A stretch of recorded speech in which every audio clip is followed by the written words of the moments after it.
செய்திகள் தொடர்கின்றன. கேப்டன் விஜயகாந்த் பிறந்த நாளை முன்னிட்டு திண்டுக்கல்லில் மக்களுக்காக மக்கள் பணி என்ற திட்டத்தின் மூலம் பல்வேறு நலத்திட்ட பணிகள் நடைபெற்றது. அதன்படி பள்ளி கட்டிடங்களுக்கு வர்ணம் பூசும் பணி மற்றும் ஒட்டன்சத்திரம் அரசு மருத்துவமனை பின்புறம் உள்ள அடர்ந்த செடிகளை அகற்றும் பணி மற்றும் அப்பகுதியில் உள்ள வேகத்தடைகளுக்கு கருப்பு வெள்ளை வர்ணம் பூசுதல் போன்ற பல்வேறு பணிகளில் தேமுதிகவினர் ஈடுபட்டனர். கலைஞர் அவர்களின் ஆணைக்கிணங்க இன்றைக்கு எங்களது தலைவர் பிறந்த நாளை கடந்த 25 ஆண்டுகளாகவே வறுமை ஒழிப்பு தினமாக கொண்டாடி கொண்டிருக்கிறோம். இந்த ஆண்டு ஒரு மகத்தான திட்டத்தை அறிவித்தார்கள், மக்களுக்காக மக்கள் பணி என்ற திட்டத்தை. அந்த திட்டத்தின் அடிப்படையிலே ஒட்டஞ்சத்திரத்தில் இருக்கிற கவர்மெண்ட் ஹாஸ்பிட்டலில் இருக்கின்ற புல்புதர்களை சுத்தம் பண்ணி தருவது, ஒட்டஞ்சத்திர நகரத்தில் இருக்கின்ற அனைத்து பகுதியிலும் வேகத்தடைகளுக்கு பெயிண்ட் அடி தருவது.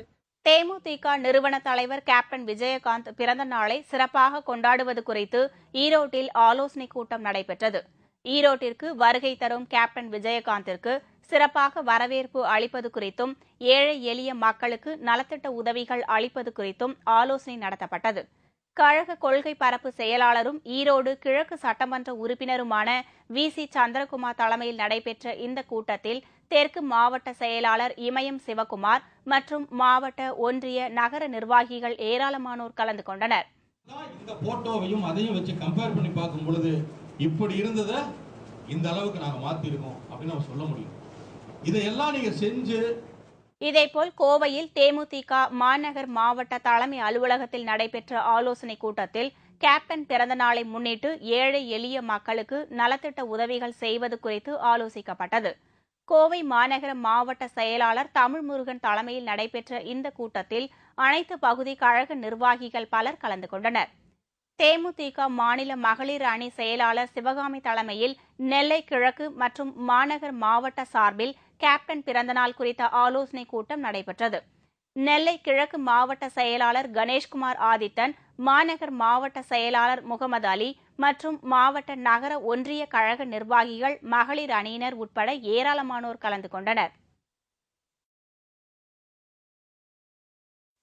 தீ விபத்தில் பாதிக்கப்பட்ட குடும்பங்களின் எண்ணிக்கையை குறைத்து கணக்கிட்டு சென்ற வருவாய்த்துறை அதிகாரிகளை கண்டித்து சென்னை கே நகர் தாலுகா அலுவலகத்தை முற்றுகையிட்டு பாதிக்கப்பட்ட மக்கள் போராட்டத்தில் ஈடுபட்டனர். 2 தினங்களுக்கு முன்பு கே நகரில் உள்ள ஜாபர்கான்பேட்டை பகுதியில் ஏற்பட்ட தீ விபத்தில் சுமார் 500க்கும் மேற்பட்ட குடிசைகள் எரிந்து சாம்பலாயின. இந்த தீ விபத்தில் தங்கள் உடைமைகளையும் உடைகளையும் இழந்து நூற்றுக்கணக்கான மக்கள் பாதிக்கப்பட்டுள்ளனர். மேலும் பள்ளிக்கு செல்லும் மாணவர்களின் சீருடையும் புத்தகத்தையும் தீ சாம்பலாக்கிவிட்டதால் அவர்களின் எதிர்காலம் கேள்விக்குறியாகி உள்ளது. பெயரளவில் சிலர் சமூக நலக்கூடத்தில் தங்க வைக்கப்பட்டுள்ளனர். இந்நிலையில் பாதிக்கப்பட்டவர்களின் எண்ணிக்கையை தவறாக கணக்கெடுத்த அதிகாரிகளை கண்டித்தும் தங்களுக்கு நிரந்தரமாக வீடு வழங்க கோரியும் அப்பகுதி மக்கள் கே நகர் தாலுகா அலுவலகத்தை முற்றுகையிட்டு போராட்டத்தில் ஈடுபட்டனர். விபத்தில் பாதிக்கப்பட்ட அனைவரும் வீடுகள் இன்றி தவித்து வருகின்றனர். ஏராளமான மக்கள் அங்குள்ள சாலைகளில் குழந்தைகளோடு உயிரை கையில் பிடித்துக் கொண்டு தஞ்சமடைந்துள்ளனர். நெல்லை அருகே முன்விரோதம் காரணமாக காவல்துறை உதவி ஆய்வாளரை குத்தி கொலை செய்த காவலர் வள்ளியூர் நீதிமன்றத்தில் இன்று சரணடைந்தார். நெல்லை மாவட்டம் சுரண்டை காவல் நிலையத்தில் இசக்கி என்பவர் காவல்துறை உதவி ஆய்வாளராக பணிபுரிந்து வந்தார். இந்நிலையில் கடந்த 25ஆம் தேதி முன்விரோதம் காரணமாக காவல்துறை உதவி ஆய்வாளர் இசக்கியை அதே காவல் நிலையத்தில் பணிபுரிந்து வந்த காவலர் சண்முகராஜ் கத்தியால் குத்தி கொலை செய்துவிட்டு பின்னர் தலைமறைவானார். இதுகுறித்து போலீசார் வழக்கு பதிவு செய்து சண்முகராஜை தேடி வந்த நிலையில் வள்ளியூர் குற்றவியல் நீதிமன்றத்தில் இன்று அவர் ஆஜரானார். இதையடுத்து குற்றவாளி சண்முகராஜை 15 நாள் நீதிமன்ற காவலில் வைக்க நீதிபதி உத்தரவிட்டதையடுத்து பாளையங்கோட்டை சிறைச்சாலையில் அவர் அடைக்கப்பட்டார். புளியந்தோப்பு பகுதியில் நடந்த குறைதீர்வு முகாமில் எழும்பூர் தேமுதிக சட்டமன்ற உறுப்பினர் நல்லதம்பி மக்களிடம் குறைகளை கேட்டறிந்தார். கூட்டத்தில் கலந்து கொண்ட மக்கள் தங்கள் பகுதியில் உள்ள பொது பிரச்சினைகள் குறித்து சட்டமன்ற உறுப்பினரிடம் கூறினார்கள். பொது சுகாதாரம், குடிநீர், மருத்துவம், சாலை வசதி உள்ளிட்ட பல்வேறு அடிப்படை பிரச்சினைகள் குறித்த பொதுமக்களின் குறைகளை தீர்த்து வைக்க உடனடியாக நடவடிக்கை எடுக்க சென்னை மாநகராட்சி அதிகாரிகளுக்கு அறிவுறுத்தினார்.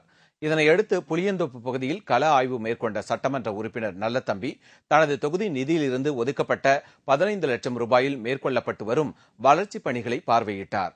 வீட்டு வசதி வாரிய குடியிருப்பு சீரமைப்பு பணிகளை பார்வையிட்ட அவர் தெருவிளக்கு வசதி, கொசு ஒழிப்பு உள்ளிட்ட பொது பிரச்சினைகள் குறித்து அப்பகுதி மக்களிடம் கேட்டறிந்தார். தனியார் சட்டக்கல்லூரிக்கு அனுமதி வழங்குவதை கண்டித்து சேலம் சட்டக்கல்லூரி மாணவர்கள் கல்லூரிக்குள் மாடுகளை மேய்த்து நூதன போராட்டம் நடத்தினர். தமிழக அரசு சமீபத்தில் தனியார் சட்டக்கல்லூரிக்கு அனுமதி வழங்கி உத்தரவிட்டது. சட்டக்கல்லூரி மாணவர்களிடையே பெரும் அதிர்ச்சியை ஏற்படுத்தியது. அரசின் இந்த போக்கை கண்டித்தும் தனியார் சட்டக்கல்லூரி முடிவை திரும்பப் பெற வலியுறுத்தியும் சேலம் சட்டக்கல்லூரி மாணவர்கள் 2வது நாளாக இன்றும் வகுப்புகளை புறக்கணித்தனர். இன்றைய போராட்டத்தில் கல்லூரிக்குள் மாடுகளை மேய்த்து அரசுக்கு எதிரான முழக்கங்களை எழுப்பினர். தனியார் சட்டக்கல்லூரி ஆரம்பித்தால் மீண்டும் வழக்கறிஞர் தொழில் நடத்துவது என்பது மிகவும் பாதிக்கக்கூடும்.